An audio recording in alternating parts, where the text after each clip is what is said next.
Bonjour et bienvenue dans ce nouveau podcast. Ça va faire des histoires. Je viendrai vous parler régulièrement de la vie de grands personnages historiques.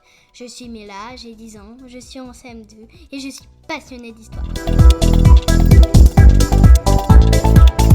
Aujourd'hui, on va honorer l'histoire d'une femme, une militante qui a beaucoup fait pour le droit des personnes noires. C'est roulement de tambour.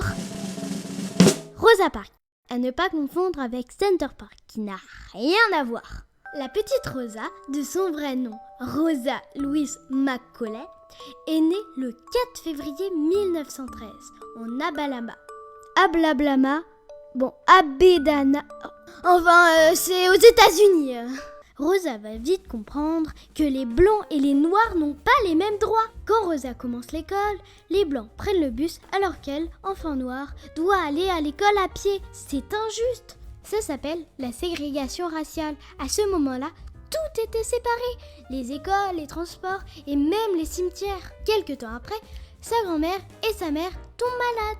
Rosa doit arrêter ses études pour les soigner.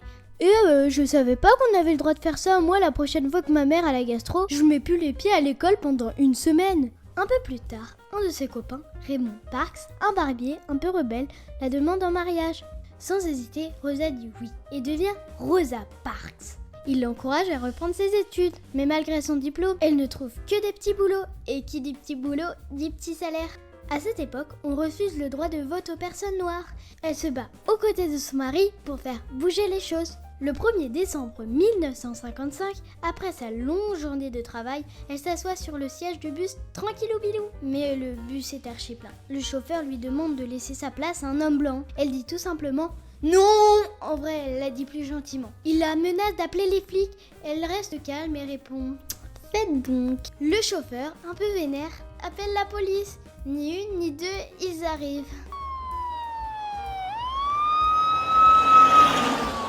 C'est pas la sirène de pompiers, ça. Et ils arrêtent notre pauvre Rosa, qui est jetée en prison. Vous vous rendez compte? Juste parce qu'elle n'a pas voulu laisser sa place. Heureusement, elle n'y reste pas très longtemps. À son procès, elle est déclarée coupable. Une association, la NAACP, prend sa défense, mais coupable quand même. À ce moment, une autre personne se bat pour le droit des personnes noires, un certain Martin Luther King.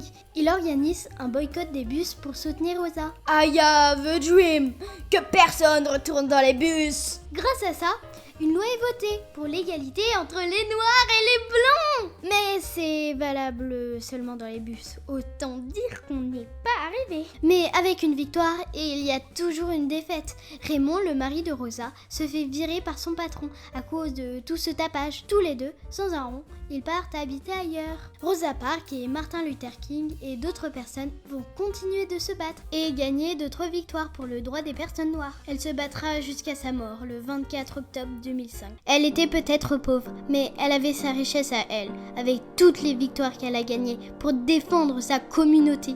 Elle reste le symbole magnifique de la lutte pour le droit des personnes noires.